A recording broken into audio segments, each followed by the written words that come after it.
Ya, halo saudara-saudara sekalian. Kita lanjutkan lagi materi tentang dasar teknik listrik. Kali ini materinya tentang rangkaian kombinasi seri dan paralel. Ya, biasanya rangkaian seri murni dan paralel murni itu jarang ditemui di rangkaian nyata, karena biasanya rangkaian listrik itu adalah kombinasi dari rangkaian seri dan paralel. Karena itu di sini akan kita bahas bagaimana cara menyelesaikan perhitungan rangkaian kombinasi seri dan paralel. Oke, saya langsung masuk saja bagaimana cara mengidentifikasi rangkaian seri paralel agar mudah diselesaikan. Nah, di sini ada contoh rangkaian di mana ada R1, R2 dan R3. Nah, kita lihat di sini di identifikasi. Ini adalah gabungan dari rangkaian seri dan paralel. Nah, cara menyelesaikannya yang pertama-tama yang kita lakukan adalah kita kelompokkan rangkaian yang sejenis, artinya yang seri dengan yang seri dan yang paralel dengan paralel. Nah, untuk kasus ini rangkaian seri cuma ada satu, R1, tapi R1 ini akan terhubung secara seri dengan R2 dan R3.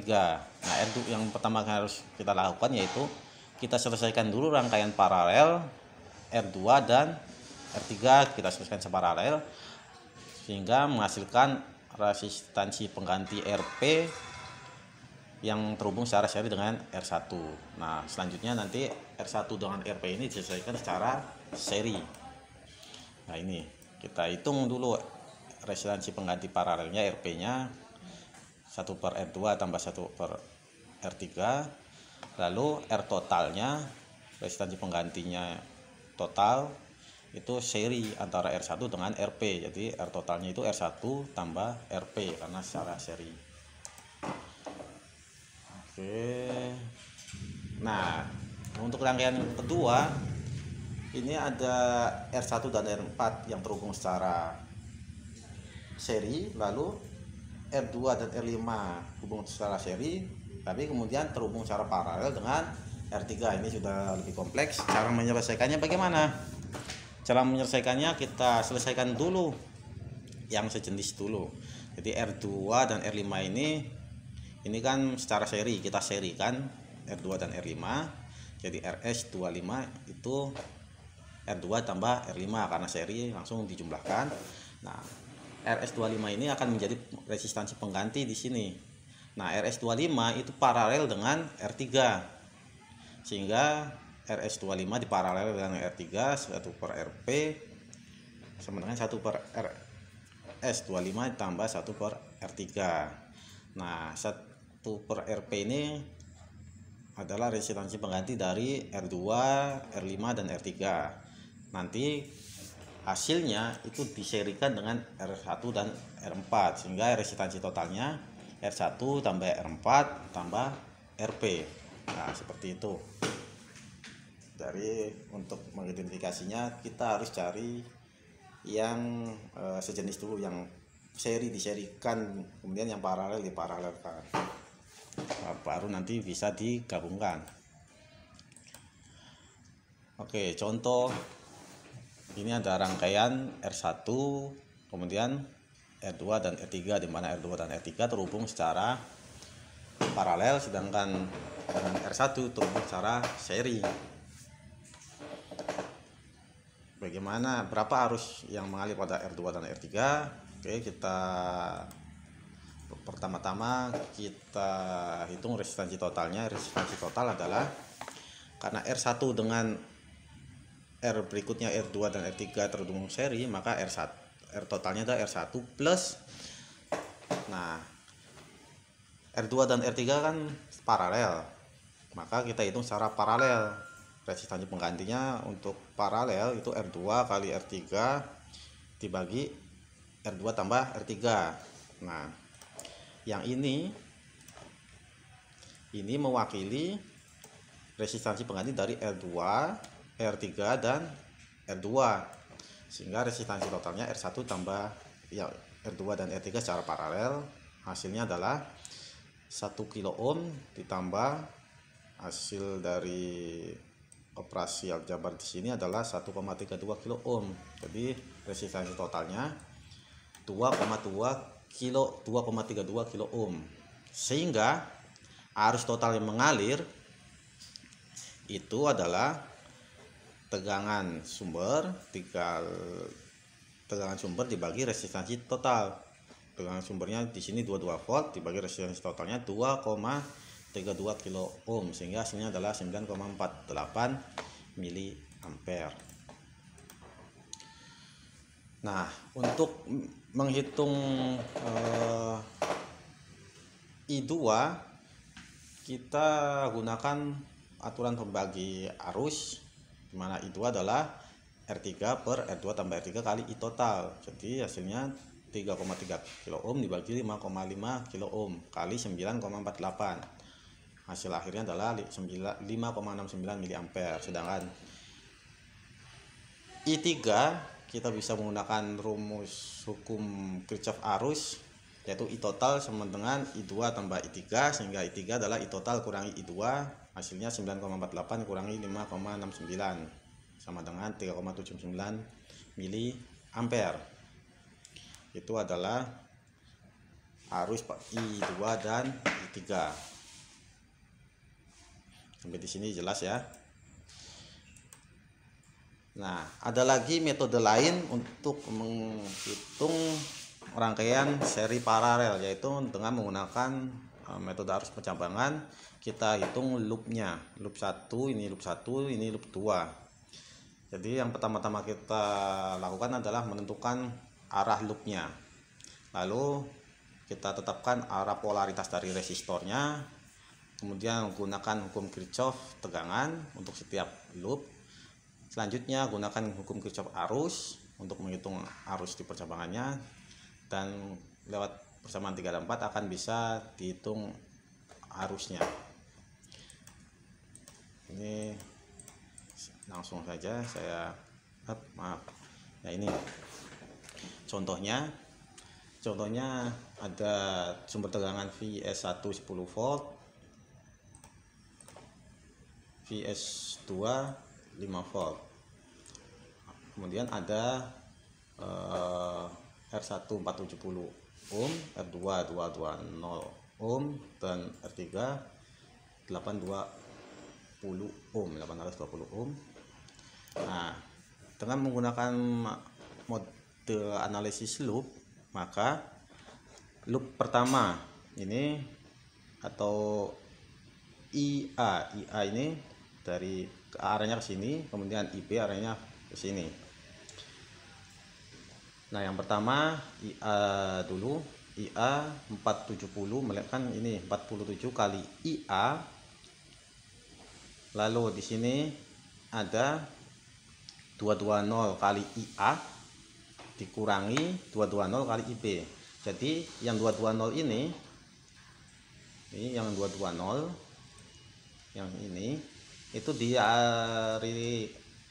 dilewati oleh loop IA dan dilewati juga oleh loop IB. Untuk yang IA 220 nya itu positif, kemudian IB-nya itu melawan loop IA, sehingga hasil di sini minus 220 kali IB karena berlawan arah sama dengan 10 volt. Ini sebetulnya minus 10 sama dengan 0 karena ini berubah pindah ruas, maka sama dengan 10. Dengan 690 IA dikurangi 220 IB sama dengan 10. Ini loop A, persamaan pertama untuk loop A. Kemudian untuk loop B minus 220 IA. Kenapa minus 220 IA? Karena arah IA ini berlawanan dengan arah loop IB, sehingga minus 220 IA ditambah 220 IB. Kemudian ada resistansi 820 dilewati oleh loop B juga, jadi tambah 820 IB sama dengan minus 5 karena yang dilewati adalah tanda negatifnya.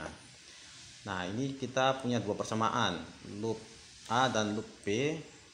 Kita bisa selesaikan dengan metode substitusi, bisa juga diselesaikan dengan metode eliminasi dan bisa juga menggunakan determinan dari matriks. Nah, di sini saya gunakan determinan matriks, maka hasilnya adalah ini 10 min 220 IA ya. Kemudian min 5 kali 1040 IB, kemudian 690 IA min 220 IB. Selanjutnya yang ini 220 IA 1040 IB. Hasil determinannya ini kita hitung, lalu hasil akhirnya adalah IA 13,9 mili ampere. Bagaimana dengan IB? IB kita dapatkan minus 1,87. Nah, kenapa minus? Berarti arah IB itu berlawanan arah, sehingga yang IB itu berlawanan arah dengan loopnya, jadi bukan ke sini tapi harusnya ke sini kalau arah loopnya ke sini. Kenapa? Karena sumber tegangan di sini 5 volt, ini 10 volt, lebih besar ini sehingga arusnya ke sini. Kemudian bagaimana I2? I2 adalah I di resistor 2. I di resistor 2 itu adalah IA dikurangi IB. IA-nya 13,9 mA dan IB-nya minus 187 sehingga plus 13,9 ditambah 15,87, hasilnya adalah 15,8 mA. Oke, untuk membuktikannya bisa kita simulasikan dengan menggunakan software Proteus. Nah, di sini sudah ada dua sumber tegangan yaitu 10 volt dan 5 volt sesuai rangkaian ini. Kemudian ada resistor 1 470 ohm, resistor 2 220 ohm, resistor 3 820 ohm. Oke, kita tempatkan 3 resistor tersebut. Yang pertama 470 ohm. Kita cari di sini resistor. Kemudian saya gunakan yang setengah watt 470 ini 470 ohm.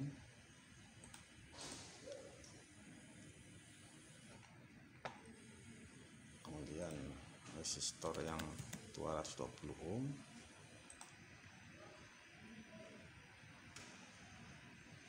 setengah watt,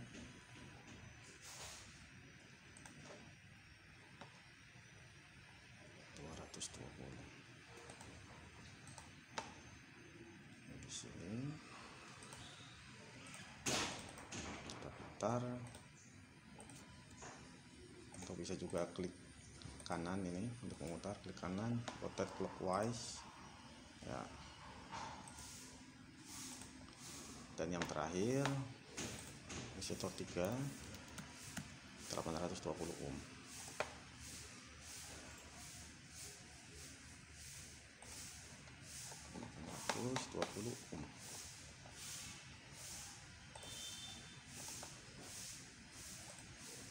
Ya, di sini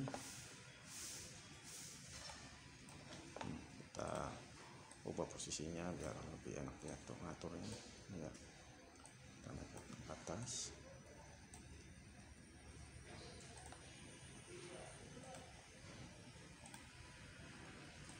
Nah, kita tempatkan alat ukur ampere meter. Di sini kita gunakan DC ampere meter yang ini. Ya. Kita hubungkan. Nah, untuk yang R1 dan arus di R1 dan R3 kita gunakan resistor jenis probe current. Nah, kita tempatkan di sini misalkan, dan di sini. Ya, semuanya sudah komplit. Oh ya, ini kita ubah ke miliampere karena harusnya dalam order miliampere. Ya sudah semua, kita coba simulasikan. Ya, hasilnya di sini 15,8 miliampere. Di sini yang R1 0,01389 atau 13,89 mA, lalu di I3 minus 0,00186 atau minus 1,87 mA. Ya, kita sudah buktikan hasil perhitungannya sudah sesuai dengan hasil simulasi. Oke, materi kali ini saya cukupkan sekian. Nanti akan saya lanjutkan materinya pada video berikutnya. Terus ikuti video dari saya. Sampai jumpa lagi.